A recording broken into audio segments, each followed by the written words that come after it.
Iran के पूर्व सर्वोच्च नेता आयतुल्ला खामेनेई का निधन हो गया है। 2 साल तक मॉस्को तेहरान पर काफी निर्भर रहा। रूसी मिसाइलें कम होने पर ईरानी ड्रोनों ने आसमान भर दिया और सख्त पश्चिमी प्रतिबंधों में ईरानी नेटवर्क ने धन व तेल पहुंचाया। वॉशिंगटन ने क्रेमलिन को अलग करने की कोशिश की तो तेहरान उसके साथ रहा। ये साझेदारी प्रतीकात्मक नहीं थी, ये व्यवहारिक थी। ये युद्ध के लिए बनाई गई थी और ईमानदारी से कहे तो ये कुछ ऐसा था जैसे बाहर की लड़ाई में आपके पास हमेशा साथ देने वाला दोस्त हो। बस फर्क इतना है कि इस दोस्त के पास ड्रोन है और एक ही रात में नींव हिल गई। 28 फरवरी 2026 को अमेरिका और इजराइल के समन्वित हमलों ने ईरान के प्रमुख सैन्य ठिकानों को नष्ट कर दिया। कुछ घंटों में ट्रंप ने पुष्टि की कि ईरान के सर्वोच्च नेता अयातुल्ला अली खामेनी मारे गए। ये हमला न केवल ईरानी गतिविधियों के लिए घातक साबित हुआ बल्कि रूस के पंख भी काट दिए गए। ईरान सिर्फ मित्र सरकार नहीं था बल्कि रूस के लिए सप्लाई लाइन, वित्तीय बैक चैनल और मध्य पूर्व में एक ऐसा रणनीतिक आधार था जिसकी उसे सख्त जरूरत थी। अब वह आधार डगमगा रहा है। रूस के दिन, जैसा कि हम जानते हैं, गिने चुने लगते हैं। अगर कल इजराइल अमेरिका की मदद से या बिना उसकी मदद के बस खामनेई को मार देता है तो आपकी और रूस की प्रतिक्रिया क्या होगी?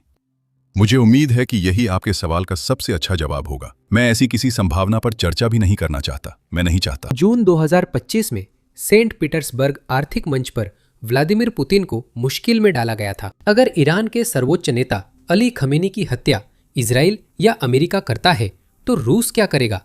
व्लादिमीर पुतिन ने कोई हिचक नहीं दिखाई। उन्होंने उस सवाल को वहीं रोक दिया, कहा कि वह इस पर चर्चा भी नहीं करना चाहते। यह कोई दिखावा नहीं था, यह कोई बहादुरी नहीं थी, यह सतर्कता थी, क्योंकि मॉस्को पहले ही तेहरान में दरारें बनती देख सकता था। इजराइल सालों से ईरानी ठिकानों पर हमले कर रहा था, 1 या 2 बार नहीं बल्कि सैकड़ों बार। 2017 से अब तक 1000 से ज्यादा हमले हुए हैं। 2020 में संयुक्त राज्य अमेरिका ने कासिम सुलेमानी को मार डाला, जो ईरान के सबसे ताकतवर लोगों में से एक थे, और यह साबित कर दिया कि वो शासन के आंतरिक घेरे तक पहुंच सकता है। ईरान के अंदर भी दबाव बढ़ रहा था। खामेनी 86 साल के थे, उनकी सेहत नाजुक थी। अब यह सवाल कि उनकी जगह कौन लेगा सिर्फ सैद्धांतिक नहीं रह गया था। मुद्रास्फीति करीब 40% थी। कुछ प्रांतों में खाद्य कीमतें और तेज बढ़ीं। विरोध प्रदर्शन बार बार भड़कते, फिर शांत हो जाते, फिर से भड़क उठते। रूस ने यह सब देखा और सबसे महत्वपूर्ण बात, रूस ने समझ लिया कि वह इनमें से किसी भी चीज को नियंत्रित नहीं कर सकता। फिर फरवरी 2026 के अंत में वह स्थिति हकीकत बन गई जिसके बारे में पुतिन ने चर्चा करने से इनकार कर दिया था। ऑपरेशन एपिक फ्यूरी के तहत अमेरिका और इजराइल ने तेहरान पर हमला किया। खामनी अपने परिवार और अन्य वरिष्ठ नेताओं के साथ मारे गए। मॉस्को ने तुरंत प्रतिक्रिया नहीं दी। यह अजीब है। उसने इंतजार किया। पूरा 1 दिन बीत गया। जब पुतिन ने आखिरकार बयान दिया तो उन्होंने अपने शब्द बहुत सोच समझकर चुने। ईरान के राष्ट्रपति को लिखे एक पत्र में उन्होंने इस हत्या को नैतिक और कानूनी मानदंडों का निंदनीय उल्लंघन बताया। उन्होंने शोक संवेदना व्यक्त की और खामेनी की तारीफ की, जिन्हें उन्होंने एक ऐसे साझेदार के रूप में बताया जिन्होंने मॉस्को और तेहरान के बीच एक वास्तविक रणनीतिक संबंध बनाने में मदद की थी। भाषा तो मजबूत थी, लेकिन कार्रवाई वैसी नहीं थी। कोई सैनिक हलचल नहीं, कोई आपातकालीन तैनाती नहीं, कोई अचानक सैन्य जमावड़ा नहीं, कोई सुरक्षात्मक गठबंधन बनाने की कोशिश नहीं, सिर्फ शब्द ही थे। यह प्रतिक्रिया एक स्पष्ट पैटर्न में फिट बैठती है। जब मुअम्मर गद्दाफी 2011 में सत्ता से हटे, रूस ने विरोध किया लेकिन दूर ही रहा। 2006 में सद्दाम हुसैन की फांसी पर मॉस्को ने नाराजगी जताई पर कुछ नहीं किया। बशर अल असद ने 2024 में रूसी समर्थन के बावजूद सत्ता खोई, फिर भी कोई नाटकीय बचाव नहीं हुआ। बयानबाजी हमेशा तेज रहती है, लेकिन कार्रवाई लागत पर निर्भर करती है। ईरान का मामला ज्यादा अहम है। रूस ने 2022 में यूक्रेन पर हमला किया तो पश्चिमी देशों ने कड़े प्रतिबंध लगाए। रूसी बैंकों को वैश्विक वित्तीय प्रणाली से अलग किया गया। तकनीकी आयात रुके। यूरोप ने रूसी ऊर्जा उपयोग 80% से अधिक घटाया। ये गंभीर आर्थिक झटका था। यही वो समय था जब तेहरान सिर्फ एक साझेदार नहीं रहा, वो जरूरी सहारा बन गया। ईरान को प्रतिबंधों के बीच जिंदा रहने का दशकों का अनुभव था। उसे गुप्त तेल बेड़े संचालित करना आता था। उसे बैक चैनल बैंकों का इस्तेमाल करना आता था। वह लंबे समय से डॉलर प्रणाली के बाहर व्यापार करता आ रहा था। मॉस्को के लिए यह ज्ञान सिर्फ सैद्धांतिक नहीं था, यह अस्तित्व का सवाल था। संबंध तेजी से बढ़े, व्यापार अरबों में पहुंच गया, ऊर्जा सहयोग बढ़ा, परमाणु परियोजनाएं आगे बढ़ी और अंतरराष्ट्रीय उत्तर दक्षिण परिवहन गलियारा ने असली रफ्तार पकड़ी, जिसने रूस को ईरान होते हुए भारत से जोड़ा, जिससे शिपिंग समय सुएज नहर की तुलना में काफी घट गया। ये समानांतर प्रणालियां बनाने, नए व्यापार मार्ग बनाने और ऐसे तरीके खोजने के लिए था ताकि पश्चिम के दरवाजा बंद करने पर भी पैसा और सामान का प्रवाह बना रहे। इसी कारण ये पल अलग है। अगर ईरान की सरकार अब एक अराजक उत्तराधिकार प्रक्रिया से जूझती है, जबकि अर्थव्यवस्था नाजुक है और बाहरी दबाव बढ़ रहा है, तो रूस सिर्फ राजनयिक साझेदार नहीं खोएगा, वह एक ऐसे विशेषज्ञ को खो देता है, एक ऐसे देश को खो देता है जिसने उसे यह दिखाया कि घेराबंदी के दौरान कैसे टिके रहना है। भाषण भले ही अब भी सख्त बले रहे, निंदा जारी रहे, लेकिन सतह के नीचे गणना सीधी है। तेहरान मास्को के लिए विचारधारा नहीं बल्कि अस्तित्व के लिए जरूरी है। प्रतिबंधों के बीच ईरान ऑक्सीजन जैसा है। इसके बिना दबाव में रूस की काम करने की क्षमता बहुत कमजोर हो जाती है और यही वजह है कि मास्को की सतर्कता, उसकी सोच समझकर की गई चुप्पी और उसके सावधानीपूर्वक चुने गए शब्द सभी एक ही सच्चाई की ओर इशारा करते हैं। ईरान अपरिहार्य है। ये साझेदारी खुद युद्ध के मैदान तक पहुंच गई। तेहरान ने मास्को को केवल आर्थिक राहत ही नहीं दी, बल्कि ड्रोन के रूप में सैन्य ताकत भी दी। ईरानी शाहिद ड्रोन की लगातार आपूर्ति यूक्रेन में रूस के हवाई अभियान का केंद्र बिंदु बन गई। ये बनाने में सस्ते थे, आसमान में बहुत शोर करते थे और नागरिक इन्हें नजरअंदाज नहीं कर सकते थे। रूस ने इनका झुंड बनाकर लगातार हमले कर यूक्रेनी हवाई सुरक्षा को थकाया और शहरों व बुनियादी ढांचे पर दबाव बनाए रखा। युद्ध की शुरुआत में मॉस्को ने ईरानी डिजाइनों, पुर्जों व विशेषज्ञता पर काफी हद तक निर्भर था। बाद में रूस ने अपने देश के अंदर उत्पादन बढ़ा दिया, तार्दिस्तान जैसी जगहों पर बड़ी असेंबली लाइनें लगाईं, लेकिन इसकी बुनियाद, तकनीक, जानकारी और ब्लूप्रिंट सब कुछ सीधे तेहरान से आया था। अब जब ईरान बिखर रहा है तो ये हकीकत रूस के ड्रोन युद्ध को दुखती रग पर चोट करती है। हालांकि शाहिद ड्रोन लगातार ईरानी पुर्जों, इंजीनियरिंग सहायता और तकनीकी अपडेट्स पर निर्भर थे। फैक्ट्रियों के अस्थिर, सप्लाई चेन के बाधित और सीमा पार नेटवर्क के कमजोर होने से ये रीढ़ टूट रही है। रूस अपने देश में ड्रोन बना सकता है, लेकिन तेहरान से सप्लाई न मिलने पर इनकी मात्रा और गुणवत्ता घटती है। दूसरी ओर यूक्रेन को लगातार उन्नत पश्चिमी ड्रोन और बहुस्तरीय रक्षा प्रणालियां मिल रही हैं। इससे मास्को खतरे में पड़ता है। इसने कमजोर तकनीक की भरपाई के लिए भारी तादाद का सहारा लिया है और आसमान को पाट कर यूक्रेन की रक्षा प्रणाली थका दी है। अगर ईरान का पतन उस आपूर्ति को बंद कर देता है तो रूस वह एकमात्र रणनीति खो देगा जिसने उसे लगातार दबाव बनाए रखने की अनुमति दी थी। इससे झुंड कम होंगे, शहरों में डराने की घटनाएं घटेंगी और रूस की यूक्रेन की रक्षा प्रणाली कमजोर करने की क्षमता घटेगी। रूस ड्रोन तकनीक में पिछड़ा है। ऐसे में ईरान को खोना सिर्फ आपूर्तिकर्ता ही नहीं बल्कि युद्ध के मैदान में संतुलन बनाने वाले मास्को के चुनिंदा हथियारों में से एक भी छीन लेता है। पुतिन खामेनी के शोक में सिर्फ एक व्यक्ति के लिए नहीं बल्कि ईरान से मिले ड्रोन के लिए भी दुखी है। यहाँ से कहानी हथियारों से आगे एक कम दिखाई देने वाली लेकिन उतनी ही अहम चीज की ओर बढ़ती है। ईरान सिर्फ ड्रोन ही नहीं दे रहा था, वह मास्को को प्रतिबंधों से बचने के लिए एक सर्वाइवल मैनुअल भी सौंप रहा था। तेहरान ने रूस को सिखाया कि जटिल शिपिंग चेन के जरिए तेल निर्यात कैसे जारी रखे, द्वितीय प्रतिबंधों से कैसे बचे और ग्रे जोन बैंकिंग चैनल कैसे बनाए। ना तो साफ सुथरा, ना ही आसान, लेकिन काम चलाने लायक। और जब आप भारी प्रतिबंधों के तहत होते हैं तो काम चलाने लायक ही आपकी जिंदगी चलाए रखता है। अब समस्या है कि ईरान के अस्थिर होते ही वह तरीका बिखर रहा है। रूस को राहत देने वाले चैनल अब बनाए रखना और मुश्किल हो गया है। अगर वे टूटते हैं तो मास्को के पास कम साझेदार बचते हैं और हर बचा हुआ रास्ता अहम हो जाता है। जोखिम केंद्रित होता है, गलती की गुंजाइश घटती है। आर्थिक पहलू और बड़ा है। रूस ने ईरान की परियोजनाओं में अरबों डॉलर निवेश किए हैं। उत्तर दक्षिण परिवहन गलियारा को आधारशिला माना गया था, जिसमें कॉकस से रेल लिंक और ईरानी बंदरगाहों से भारत के नए रास्ते खुले थे। दक्षिणी ईरान में 4 परमाणु रिएक्टर बनाने के लिए 25 अरब डॉलर का समझौता हुआ था। तेल गैस ऊर्जा सहयोग तेजी से बढ़ा, जिससे मॉस्को को नए बाजार मिले जब यूरोप ने दूरी बना ली थी। अगर तेहरान में नई सरकार पश्चिम के पक्ष में होती है तो ये सौदे रुक या टूट सकते हैं। अनुबंध स्थगित, उन पर दोबारा बात हो सकती है या वे रद्द भी हो सकते हैं। बंदरगाहों व ऊर्जा परियोजनाओं तक पहुंच घट सकती है। ये सिर्फ व्यापारिक झटके नहीं बल्कि तूफान से पहले घर की नींव खोने जैसे हैं। ये रूस की उस योजना के स्तंभ है जिसमें वह यूरोप को दरकिनार कर एक यूरेशियन आर्थिक प्रणाली बनाना चाहता है। अगर एक स्तंभ हटा दिया जाए तो छत सिर्फ झुकती नहीं है बल्कि गिरने का खतरा भी होता है। मॉस्को के लिए ईरान मामूली सहयोगी नहीं बल्कि नींव का हिस्सा है, और अगर वह नींव ढह जाती है तो रूस की पूरी रणनीति जो प्रतिबंधों और अलगाव से बचने के लिए बनाई गई है खतरनाक रूप से कमजोर दिखने लगती है।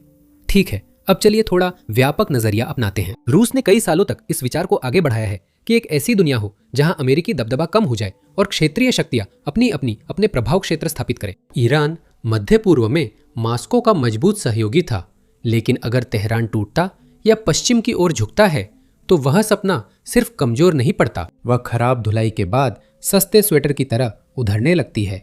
और धारणा मायने रखती है। ताकत सिर्फ टैंकों या पैसों से नहीं आती, ये विश्वसनीयता के बारे में है। और सीरिया के पतन के बाद और हाल ही में वेनेजुएला के पतन के बाद वह साख बिल्कुल नीचे गिरती जा रही है। जब भी मॉस्को पीछे हटता है और अपने नजरिए और सहयोगियों को निराश करता है, उसकी छवि बदल जाती है। हर बार जोखिम से बचने पर उसकी विश्वसनीयता संदिग्ध होती है। हर बार जब कोई सहयोगी कमजोर पड़ता है, रूस और ज्यादा अलग थलग दिखता है। फिर ईरान में साहसिक कदम क्यों न उठाएं?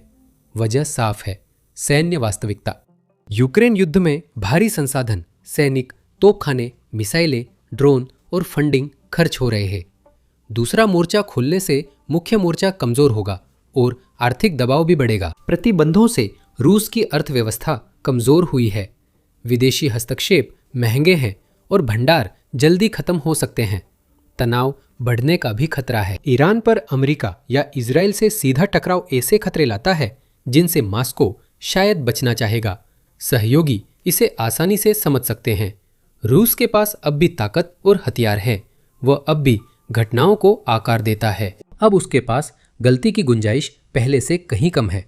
ईरान की अस्थिरता तुरंत रूस को नहीं हराती, लेकिन मॉस्को के लिए विकल्प सीमित हो जाते हैं। जैसे जैसे जगह कम होती है, सहयोगी ऐसे साथी को देखते हैं जो सख्त बातें करता है पर कीमत बढ़ने पर हिचकिचाता है।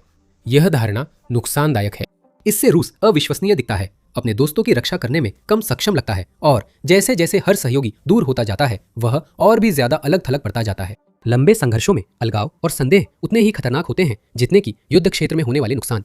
ये विश्वसनीयता को कमजोर करते हैं, गठबंधनों को कमजोर बनाते हैं और हर कदम को बनाए रखना और भी मुश्किल बना देते हैं। मॉस्को के लिए ईरान के पतन की यही गहरी कीमत है। वो सिर्फ एक साझेदार नहीं खोता, बल्कि उन दूसरों का भरोसा भी खो देता है जो करीब से देख रहे हैं। हर सहयोगी के दूर होने से रूस का पश्चिम के लिए एक भरोसेमंद प्रतिसंतुलन होने का दावा कमजोर होता जाता है।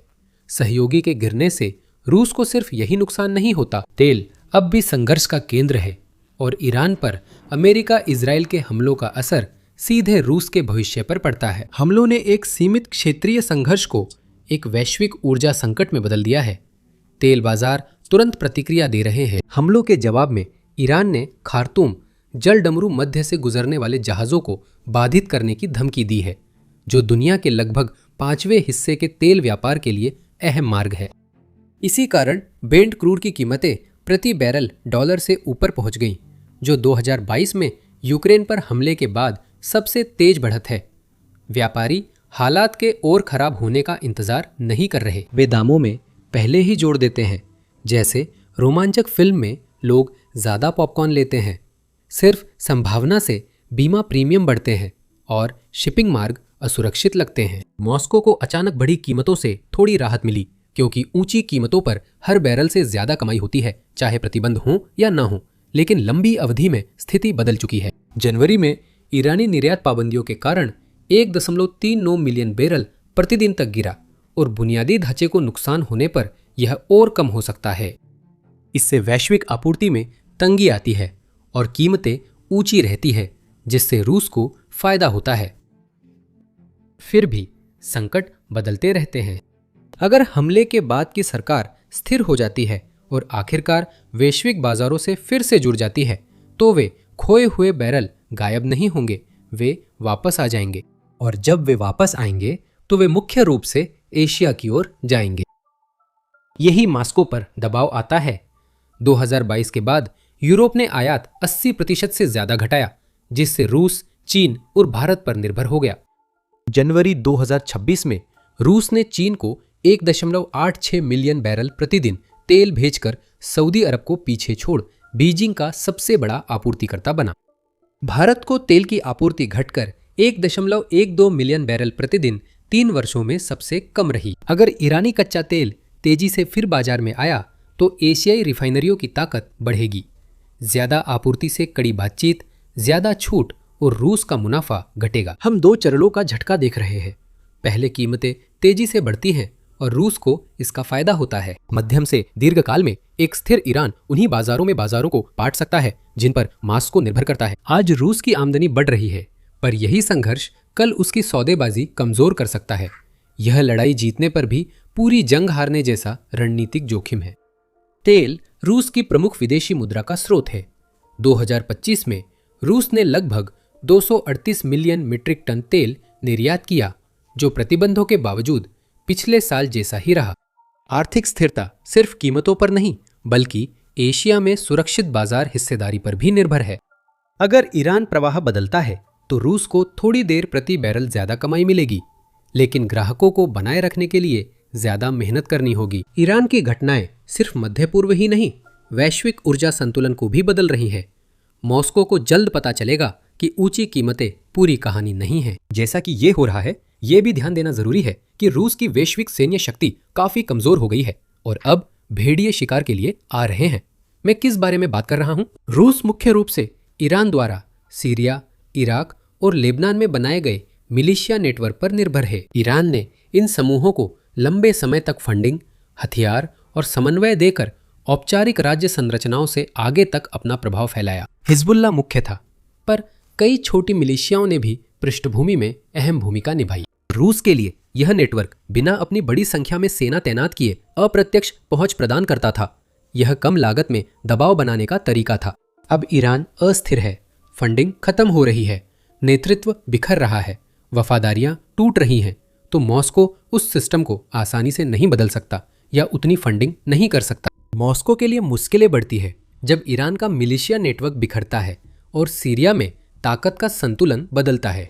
रूस के हिमिमिम और टार्ट्स में ठिकाने अब भी हैं, लेकिन ईरान के प्रॉक्सी अगर पास जमीन पर काबिज ना हो तो ये चौकियां ज्यादा असुरक्षित लगती हैं। इससे दूसरों को मौका मिलता है और तुर्की शुरुआती कदम उठाने वालों में है। अंकारा ने काफी समय से उत्तरी सीरिया को अपनी सुरक्षा सीमा माना है। वो पहले से ही कुर्दिश समूहों पर सैन्य अभियान चला रहा है और मौका मिलते ही एक तरफा कार्रवाई करता है। अगर ईरान का पतन उन मिलिशियाओं को कमजोर कर देता है जो कभी तुर्की के प्रभाव को नियंत्रित करती थीं, तो रूस को अचानक सीरिया में तुर्की की मजबूत पकड़ का सामना करना पड़ेगा। इसका मतलब है मास्को के आपूर्ति मार्गों पर दबाव, स्थानीय गुटों पर प्रभाव के लिए ज्यादा प्रतिस्पर्धा और कम स्वतंत्रता। यही हाल इराक, लेबनान में भी है। ईरान के प्रॉक्सी केवल तेहरान के मोहरे नहीं थे, उन्होंने रूस को भी अप्रत्यक्ष फायदा पहुंचाया। इन समूहों की फंडिंग और एकता घटती है, जिससे तुर्की और खाड़ी देशों को प्रभाव बढ़ाने के मौके मिलते हैं। यूक्रेन में उलझा रूस नए समूहों को फंड नहीं कर सकता और वहां से बाहर हो रहा है, जहां पहले उसका अप्रत्यक्ष प्रभाव था। यही असली खतरा है। ईरान के पतन ने मॉस्को की सस्ती ताकत भी छीनी। ये तुर्की जैसे प्रतिद्वंदियों को आगे आने, प्रभाव के नक्शे को फिर से खींचने और ये परखने के लिए आमंत्रित करता है कि तेहरान के समर्थन के बिना रूस वास्तव में कितना नियंत्रण बनाए रख सकता है। इसी समय रूस यूक्रेन के रूप में बड़ी चुनौती झेल रहा है। वहां युद्ध सैनिकों, संसाधनों और राजनीतिक ध्यान को रोज खींचता है। रूस के पास सीरिया को मजबूत करने या ईरान की जगह पूरी तरह भरने की सीमित क्षमता है। अगर मॉस्को इस खाली जगह को भरने की कोशिश करता है तो वह खुद को और भी ज्यादा कमजोर करने का जोखिम उठाएगा। अगर वह पीछे हटेगा तो साथी और प्रतिद्वंद्वी इसे कमजोरी समझेंगे। दोनों ही विकल्पों की अपनी अपनी कीमत है। कुल मिलाकर ईरान का पतन उस सहारे को हटा देता है जिसने रूस को मध्य पूर्व में अपनी ताकत दिखाने की अनुमति दी थी, बिना खुद पूरी जिम्मेदारी उठाए। अड्डे तो है, पर सुरक्षित करना मुश्किल हो गया है। मिलिशिया कम संगठित हैं और यूक्रेन में संसाधन खर्च होने से मास्को के पास ढलने की गुंजाइश कम है। मास्को की इस क्षेत्र में अब भी मौजूदगी है, लेकिन ईरान के समर्थन के बिना ये मौजूदगी पहले से कहीं ज्यादा सीमित, कमजोर और बहुत कम टिकाऊ नजर आती है। ईरान के शक्ति शून्य को भरने में रूस के हाथ बंधे हैं। यूक्रेन युद्ध हर एक रूबल, सैनिक और मिसाइल को सोख रहा है। मॉस्को अब नया मोर्चा नहीं खोल सकता या प्रॉक्सी को फंड नहीं दे सकता, क्योंकि इससे वह टूटने की कगार पर पहुंच जाएगा। ये साझेदारी वफादारी पर नहीं, लेन देन पर आधारित थी। विश्लेषक भी यही मानते हैं। रूस को ड्रोन, प्रतिबंधों से बचने की तकनीक और रणनीतिक जीवन रेखा मिली, लेकिन तेहरान पर असली खतरे में क्रेमलिन दूर ही रहता है। उस खालीपन से दूसरों को मौका मिलता है। चीन वाइल्ड कार्ड बनकर आगे बढ़ रहा है। बीजिंग ने हमलों की निंदा की और शासन परिवर्तन के उकसावों को अस्वीकार्य बताया, लेकिन वह एक लंबा और ज्यादा समझदारी भरा खेल खेल रहा है। ईरान ने 2025 में 80% से ज्यादा तेल चीन भेजा था और एक बटा हुआ तेहरान उस निर्भरता को बढ़ाता है। सस्ता तेल, बुनियादी ढांचे के सौदे और शांत मध्यस्थता से बीजिंग ने बिना सैनिक भेजे प्रभाव बढ़ाया। जब रूस गुस्से में पकड़ खोता है, चीन चुपचाप उस मंच पर काबिज हो जाता है जिसे मॉस्को ने बनाया था। फर्क साफ दिखता है। रूस की निष्क्रियता उन सहयोगियों को उसकी कमजोरी दिखाती है जो कभी उसके समर्थन पर भरोसा करते थे, जबकि चीन खुमैनी के बाद ईरान में अपनी पकड़ मजबूत कर रहा है। तेल की ऊंची कीमतें पुतिन के बजट को अल्पकाल में बढ़ाती हैं। लंबे समय में वह बहुध्रुवीय दुनिया जिसे पुतिन बेचना पसंद करते हैं, एक साझा दृष्टि कम और चीन के खेल जैसी ज्यादा दिखने लगती है, जिसमें रूस को किनारे कर दिया जाता है। तो आखिरकार असली सवाल अब ये नहीं है कि क्या रूस कल ढह जाएगा अब जब ईरान की मित्र सरकार गिर चुकी है, बल्कि ये है कि क्या वह एक लंबा युद्ध जारी रख सकता है जबकि उसकी संचालन और रणनीतिक जीवन रेखाएं कमजोर हो रही हैं। अब हर आपूर्ति श्रृंखला, सहयोगी और गलियारा पहले से ज्यादा अहम है। मॉस्को के लिए दांव पहले कभी इतने साफ नहीं थे। यह एक निर्णायक मोड़ है। ईरान का पतन युद्ध खत्म नहीं करता, बस उसकी रूपरेखा बदलता है। अब रूस की गलती की गुंजाइश कम और हर चूक के परिणाम कई गुना भारी होंगे। सैन्य, आर्थिक और भू राजनीतिक धागे जुड़ रहे हैं, नेटवर्क मजबूत हो रहे हैं और दबाव बढ़ रहा है। ये लंबा थकाऊ युद्ध अब पहले से भी ज्यादा सीमित हालात में लड़ा जाएगा। मध्य पूर्व देख रहा है। तेहरान, दमिश्क, अंकारा, रियाद और यरूशलेम में हर शासन फिर से सोच रहा है। संकट के समय मॉस्को की संतुलित प्रतिक्रिया अब सैद्धांतिक नहीं, बल्कि एक जीवंत प्रदर्शन है। रूस की प्रतिक्रिया या उसकी कमी पूरे क्षेत्र में फैसलों को प्रभावित करती है।